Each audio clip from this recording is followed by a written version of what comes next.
सभी का स्वागत है आपके अपने पसंदीदा YouTube चैनल पे। तो आज का हमारा क्वेश्चन है एक्सरसाइज 5.2 का क्वेश्चन नंबर 15।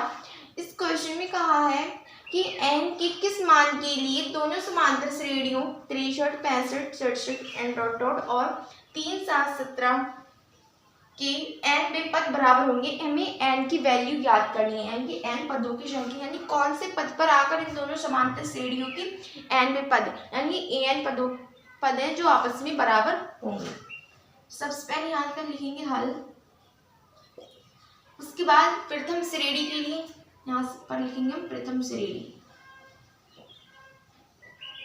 प्रथम श्रेणी के लिए प्रथम श्रेणी के लिए जो हमारा a है वो हमारा 63 और d है हमारा वो है 2। 67 में से 65 गया तो बचे 2, ये 65 में से 63 गया तो बचे हमारे 2। ठीक है, अब हमें इसमें an बराबर पद दिए हैं और द्वितीय श्रेणी के लिए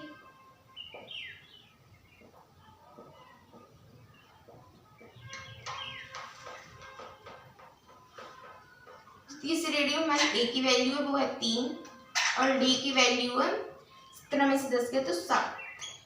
ठीक है, अब इनमें कहा है कि n के किस मान के लिए दोनों समांतर श्रेणियों के पद बराबर होंगे, n पद बराबर होंगे। तो हमें यहाँ पर n की वैल्यू ज्ञात करनी है। जब n की वैल्यू ज्ञात करेंगे तो इसके हमें n वे पद बराबर रखने हैं। n बराबर है इस an की, यानी कि हम इस n को लिख सकते हैं a plus n minus 1 into D. इसको लिख सकते हैं a plus n minus 1 into D. D की वैल्यू है हमारी यहाँ पर 2 और a की वैल्यू है हमारी 63। ठीक है, और इसमें सेकंड समांतर श्रेणी में हमारी a की वैल्यू है 3, a प्लस n माइनस 1 ऐसे ही, और d की वैल्यू है हमारी 7। तो हाँ, यहाँ से हमारा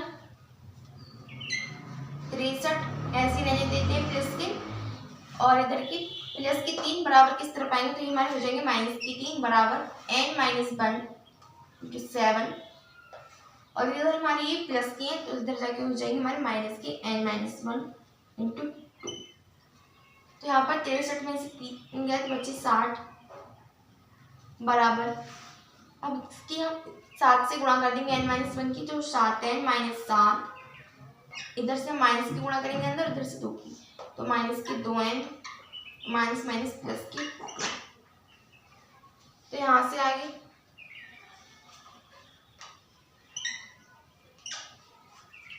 यहाँ से 60 ऐसे ही रहने देते हैं एज इट इज, और 7n में से 2 आएंगे तो बचे हमारे 5n यानी 5n, इधर से 7 में से 2 गए तो बचे हमारे माइनस के 5। बिकॉज हमारे 5 हैं वो हमारे माइनस के इसलिए हैं क्योंकि माइनस के साथ ज़्यादा है।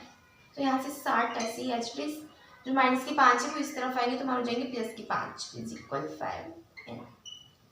तो हमारे हो जाएगा 65 बराबर 5n।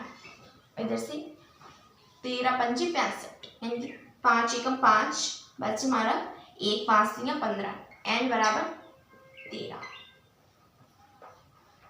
अब इस क्वेश्चन में कहा था कि n के किस मान के लिए, तो मान से n की वो 13 लिखेंगे। 13वें पद में इन जो दोनों समांतर श्रेणी है इनके जो n वे मान है, इनके n वे जो पद है वो बराबर होंगे 13वें पद पे, ये दोनों an बराबर होंगे। हमारा आंसर है।